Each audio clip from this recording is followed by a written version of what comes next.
السلام عليكم ورحمة الله وبركاته. إن الحمد لله نحمده ونستعينه ونستهديه ونستغفره ونتوب إليه ونتوكل عليه ونعوذ بالله من شرور أنفسنا وسيئات أعمالنا. من يهده الله فلا مضل له ومن يضلل فلا هادي له.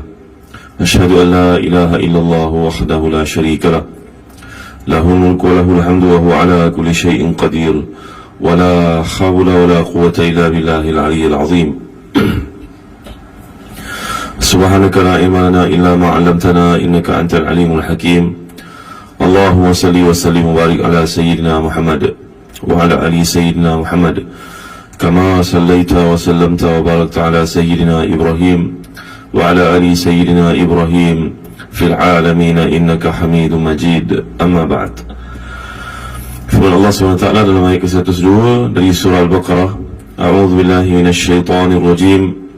Wattaba'u ma tatlu asyayatin ala mulki Sulaiman wama kafara Sulaiman walakinna asyayatin kafaru yu'allimuna an-nasa as-sihr wama unzila 'ala al-malakaini babila Harut wa Marut wama yu'allimani min ahadin hatta yaqula innama nahnu fitnatun fala takfur فيتعلمون منهما ما يفرقون به بين المرء وزوجه وما هم بضارين به من أحد إلا بإذن الله ويتعلمون ما يضرهم ولا ينفعهم ولقد علموا لمن اشتراه ما له في الآخرة من خلاق ولبئس ما شروا به أنفسهم لو كانوا يعلمون. صدق الله العظيم. Dan mereka mengikuti apa yang telah dibaca oleh syaitan-syaitan dan pada masa kerajaan Sulaiman, yang mereka mengatakan bahawa Sulaiman itu mengajarkan sihir, padahal Sulaiman tidak kafir, iaitu tidak mengerjakan sihir. Hanya syaitan-syaitan itulah yang kafir, yang mengerjakan sihir. Mereka mengajarkan sihir kepada manusia dan apa yang diturunkan kepada dua orang malaikat di negeri Babil, iaitu Harut dan juga Marut. Sedang keduanya tidak mengajarkan sesuatu kepada seorang pun sebelum mengatakan, sesungguhnya kami ini hanyalah cubaan bagimu, sebab itu janganlah kamu kafir. Maka mereka mempelajari dari dua malaikat itu apa yang dengan sihir itu mereka dapat menceraikan antara seorang suami dengan isterinya. Dan mereka itu ahli sihir tidak memberi sebarang kemudaratan dengan sihirnya kepada seseorang melainkan dengan izin Allah SWT. Dan mereka mempelajari sesuatu yang beri mudarat kepadanya dan tidak memberi manfaat, demi sesungguhnya mereka telah meyakini bahawa barang siapa yang menukarkannya, iaitu kitab Allah dengan sihir, maka tiadalah baginya keuntungan di akhirat. Dan amat jahatlah perbuatan mereka menjual dirinya dengan sihir kalau mereka mengetahui. Baik, para ulama tafsir dalam mentafsirkan ayat ini mempunyai berbagai-bagai pandangan. Pandangan kalau kita baca satu kitab tafsir, maka kita tetap akan menemui jalan buntu. Apakah yang dimaksudkan Allah SWT kat sini? Sebenarnya tuan-tuan yang dimuliakan Allah sekalian, golongan Bani Israel yang ada kaitan dengan ayat-ayat yang lalu, dari episod yang lalu, mereka ni mendakwa mereka mempunyai hubungan dengan Allah SWT. Mereka ada ilmu pengetahuan lebih awal daripada orang-orang Islam. Dengan sebab itu mereka mengatakan kepada orang-orang Arab, engkau jangan dekat sangat dengan lelaki yang mengaku menjadi Nabi itu. Begitu maksudnya. Kerana kami dulu mempunyai ramai Nabi, kami lebih faham tentang Nabi-Nabi ni daripada kamu. Begitulah dia punya konten, isi, mafhum daripada ayat ini. Iaitulah orang-orang Yahudi cuba untuk menghalang masyarakat Arab, khususnya orang-orang Islam, supaya menampingi Nabi dengan alasan bahawa Nabi ni bukan betul, Nabi ni lah yang mengajar sihir. Mereka mengatakan begitu, tuan-tuan dimuliakan Allah sekalian. Sebagai contoh, masa kami dulu ada seorang namanya Nabi Sulaiman. Memanglah dia Nabi kami, tapi dia mengajar sihir. Ni dia orang Yahudi maksudkan, tuan-tuan. Kita baca satu kitab tafsir, kita takkan faham. Tapi baca banyak kitab tafsir, selaraskan maksudnya. Begitulah yang dikehendaki oleh Allah SWT. Wallahu a'lam. Jadi Yahudi ini berkata bahawa Sulaiman yang hebat itu, yang memiliki kerajaan yang besar, yang jin, segala makhluk binatang semua difahami perkataannya, sebenarnya Sulaiman ni adalah seorang pengamal sihir. Begitu yang dikehendaki oleh Allah SWT, kenyataan golongan Bani Israel, Yahudi ini. Sebab itulah dia punya berbagai-bagai kelebihan. Dia punya berbagai-bagai perkara yang berlawanan dengan adat. Nabi Musa ada tongkat, itu sihir tu. Nabi Sulaiman mempunyai kuasa yang besar, itu sihir tu. Muhammad sallallahu alaihi wasallam bersama kamu pun mempunyai berbagai kelebihan, itu sihir tu. Itu yang dikehendaki oleh Yahudi. Sedangkan dalam ayat ini Allah menafikan, tidak pernah Allah mengajar kepada nabi-nabinya sihir. Nabi-nabinya menerima apa yang dipanggil sebagai mukjizat. Dia ada beberapa perkara yang berlawanan dengan adat, tuan-tuan. Satu namanya mukjizat. Dari perkataan i'jaz, dari perkataan ajaza ya'jizu, maknanya sesuatu yang melemahkan, manusia tidak mampu untuk menandinginya. Itu ada pada seseorang nabi. Pada seseorang wali pula namanya karamah. Orang Melayu panggil keramat. Dan keramat ini akan berakhir dengan kematian seseorang itu. Macam saya masa kecil menemui seorang wali Allah di Melaka yang punya kelebihan berbagai. Antaranya naik kereta tak pakai minyak. Antaranya hidup beliau ni sentiasa kaya, walaupun tak pernah bekerja dengan sesiapa, tak ada sumber tetap, tapi orang datang minta bantuan tak pernah dihampakan. Mana dia dapat duit? Wallahualam. Kabarnya anak murid berkata beliau terserempak dengan tuan guru ni sedang semayang satu sudut dalam masjidnya, dalam madrasahnya. Maka kelihatanlah beliau menggulung sejadah lepas salat, maka di bawah sejadahnya lah berkepuk-kepuk duit RM50. Dan ceritanya semua dibocorkan lepas kematian beliau, bukan masa hidupnya, kerana beliau sangat tegas mengatakan kepada semua orang bahawa dia tidak punya apa kelebihan. Ini karamah. Tapi matinya seseorang wali Allah itu, karamahnya berakhir. Maka tak ada guna untuk kita mengharapkan sesuatu, memohon kepada Allah pada kuburnya, seperti yang dilakukan oleh setengah juhala. Pergi ke kubur orang yang saleh, itu satu perkara yang digalakkan, kerana mengingatkan kita kepada akhirat. Sama juga macam kita pergi menziarahi kubur datuk nenek moyang kita, saudara mara kita yang telah pergi. Kerana Nabi bersabda, kuntu nahaitukum an ziyaratil qubur ala fazuruha fa innaha tudzakirukum bil akhirah. Dahulu aku pernah melarang kamu menziarahi kubur, tapi sekarang tidak lagi. Pergilah kamu ziarah kubur, kerana dengan menziarahinya akan mendekatkan kamu kepada akhirat, mengingatkan kamu kepada akhirat. Jadi ini perkara kedua. Yang ketiga namanya sihir. Sihir ini adalah anugerah Allah kepada seseorang yang belajar ilmu yang salah, dan dia boleh dipelajari. Hukum pelajarinya dalam jumhur para ulama hukumnya haram. Kalau mazhab Hanafi, orang belajar sihir ni wajib dibunuh, kerana dia mempunyai berbagai-bagai komplikasi dan datangkan kemudaratan kepada orang lain, seperti yang disebut dalam ayat di sini. Baik, ini perkara pertama. Sihir tidak pernah diajar oleh Nabi-Nabi Allah, ia diajar oleh sihir oleh syaitan. Satu pandangan daripada Imam Baghawi dalam tafsirnya, bahawa sihir ni pernah diberikan Allah SWT ilmunya kepada seorang yang terkemuka di kalangan pengikut Nabi Sulaiman, namanya Asif bin Barkhiyah. Asif bin Barkhiyah ni, tuan-tuan, adalah seorang yang terlibat mengangkut istananya si Balqis dari Yaman pergi ke Palestin.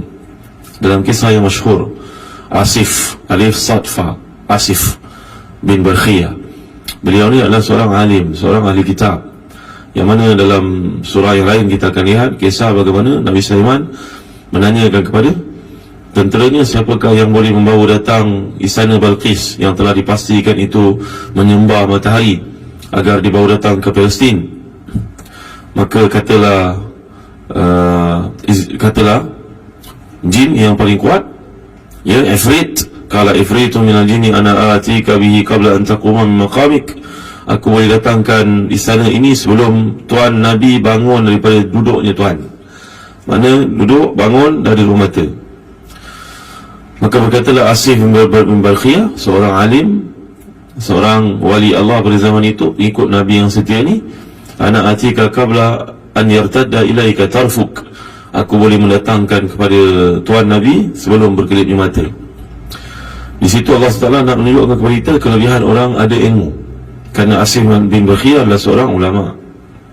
Walaupun jin itu punya power yang sangat luar biasa, dia tewas kepada seorang ahli ilmu, seorang ulama. Dan Allah mengkehendaki di sebaliknya bahawa Nabi tentulah lebih tinggi. Janganlah kita pandang pula, oh, Asif lagi hebat dari Nabi Sulaiman. Tidak. Nabi Sulaiman memberikan tender itu kepada siapa yang layak. Nabi Sulaiman mampu melakukan lebih daripada itu kerana dia seorang Nabi Allah.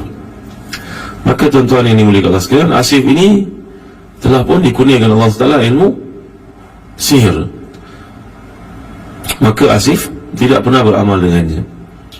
Bila beliau nak mati, dikumpulkan di atas lembaran kertas tulisan-tulisan tersebut, letaklah di bawah tempat duduk Nabi Sulaiman. Ini kisah dikemukakan oleh para ulama tafsir. Wallahu a'lam. Ini adalah kisah Israiliyat. Israiliyat ni bererti satu yang datang kepada kita bukannya daripada hadis, bukannya daripada Quran, tetapi dia datang kepada kita menerusi jalan Bani Israel, Yahudi yang masuk Islam, dan mereka membawa saki-baki pengetahuan dalam Taurat itu kepada umat Islam. Dan antara yang banyak membawakan riwayat Israiliyat ni termasuklah sahabat Nabi yang unggul namanya Abdullah bin Abbas radhiyallahu anhuma. Manhaj kita penerimaan kepada Israiliyat ada 3. Kalau dia bercanggah dengan Quran dan juga hadis, tolak. Kalau dia ini tidak ada dalam Quran dan juga tidak ada dalam hadis, kita bawakan macam kisah ini. Tapi tidaklah kita kata ia betul atau salah, kerana kita pun tidak ada satu piawaian untuk menentukan seperti itu. Yang ketiga, kalau ia mendapati Quran dan juga hadis, kita ambil. Maka tuan-tuan yang dimuliakan Allah sekalian, ini manhaj, ini metodologi dalam penyampaian ilmu tafsir. Memang kita tak dapat buang. Dalam kitab tafsir kita akan bertemu cerita-cerita seperti ini. Kalau cerita itu tak masuk akal, kita tolak. Macam kisah bagaimana dulu kita pernah bawakan bagaimana syaitan ini masuk ke dalam syurga menerusi satu kisah Israiliyat yang tertolak, iaitulah dia masuk ke dalam mulut seekor ular. Syaitan ini masuk dalam mulut ular, dan ular itu melengkap berjalan masuk, tiba kat pintu syurga, malaikat lepaskan masuk ke dalam. Dan ular itulah yang telah mengeluarkan, memuntahkan syaitan daripada mulutnya, dan syaitan itulah yang pujuk Hawa untuk makan buah khuld yang pernah kita bincangkan. Ini mengarut, ini tak masuk akal. Ular tu duduk kat mana kalau tak dalam syurga? Cerita-cerita dongeng seperti ini kita tolak tuan-tuan, walaupun ia disebut dalam kitab-kitab tafsir, kerana ia berlawanan dengan akal yang murni. Baik, sekarang masalahnya adalah berkaitan dengan Harut dan Marut. Siapa pula Harut dan Marut ini? Kalau kita lihat dalam kitab-kitab tafsir versi Melayu contohnya, kita akan lihat mereka mengatakan bahawa Harut Marut ini adalah 2 orang malaikat. Dan kisahnya panjang sangat tuan-tuan. Dipendekkan, ketika Allah SWT menciptakan manusia, maka malaikat menanyakan, kami lebih banyak beribadah kepada Allah bukannya manusia. Maka Allah SWT mengatakan, kelebihan manusia ini aku berikan kepadanya akal, aku berikan kepadanya nafsu. Kamu sekalian malaikatku, aku tidak beri kepada kamu nafsu. Kalau aku berikan kepada kamu nafsu, kamu sama macam manusia. Ya, malaikat tidak nafsu tuan-tuan, maka mereka beribadah sepanjang masa. Manusia dia punya akal, punya nafsu. Nafsu ni maknanya mendorong dia kepada orang perempuan, mendorong dia kepada hubungan seksual, mendorong dia kepada pemilikan harta, mendorong dia untuk kadang-kadang berlaku zalim pada orang kerana kepentingan dirinya sendiri.